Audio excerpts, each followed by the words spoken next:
কাজের বাড়ি কাজের মহিলার তো নিছে ওর মতন বউ, তাও আমরা বুঝতে পারলাম না। ওই পরিবারের ওই পলাশের বাসার কাজের লোক অদ্ভুত আমাকে মানে পলাশের ওই যে কাজের বেটি হ্যাঁ যোগ্য ও না, আর ওর খাট পর্যন্ত ওরম রয়েছে।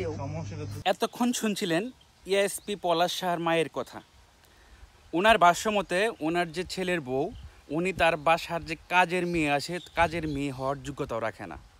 এখন এই মহিলাটি যদি এইসব কথা মিডিয়ার সামনে বলতে পারে যে আমার ছেলের বউ বাসার কাজের মহিলা হওয়ার যোগ্যতা নাই, সেই মহিলাটা কি পরিমাণ অত্যাচার করতে পারে তার ছেলের বউকে, এটা আপনারাই আন্দাজ করুন।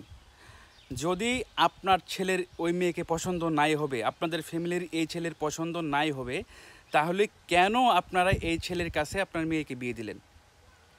এই মেয়েটাকে তো বিয়ে দেওয়া দরকার ছিল না আপনার ছেলের সাথে, যেহেতু কাজের মেয়ের চেয়েও যোগ্যতা সম্পন্ন কম এই মেয়েটি। তাকে কাজের মেয়ের চেয়েও খারাপভাবে ট্রিট করেছেন, আপনার কথায় বোঝা গেল। আর আপনার ছেলে যে মারা গেছে, আপনার তো অ্যাক্টিভিটিস দেখে বোঝার মতো কোনো উপায় নাই।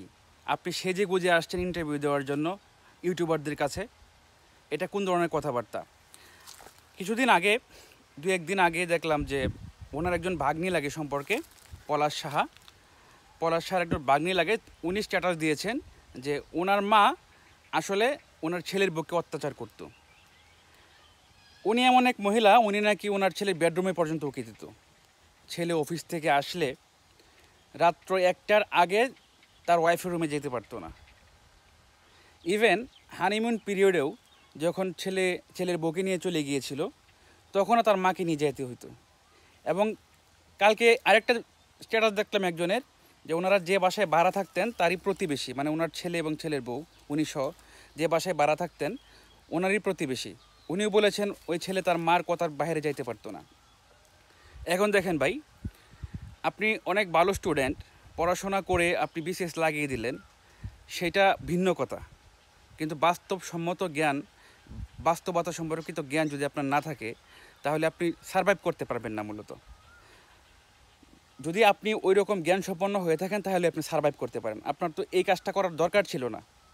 আপনি আপনার ওয়াইফকে সন্তুষ্ট করতে পারেন নাই, আপনার মাকেও সন্তুষ্ট করতে পারেন নাই, আপনি একটা সমাধান খুঁজে বের করতে পারেন নাই, আপনি নিজের জীবনটাই দিয়ে দিলেন। এটা কোনো সমাধান হলো না। এখন আমার কথা হলো এটাই যে এই সমাজে বাস্তবতা সম্পর্কিত একটা কথা বলি, এই সমাজে 95% ডিভোর্স হয় শুধুমাত্র শাশুড়ি এবং বউয়ের গণ্ডগোলের জন্য। ছেলের চরিত্র খারাপ, অথবা ছেলের সাথে টিকতে পারে না, ছেলের সাথে ব্যবহার বনে না, এরকমের কারণে ডিভোর্স যদি হয় 5% আর 95% হয় শাশুড়ির জন্য।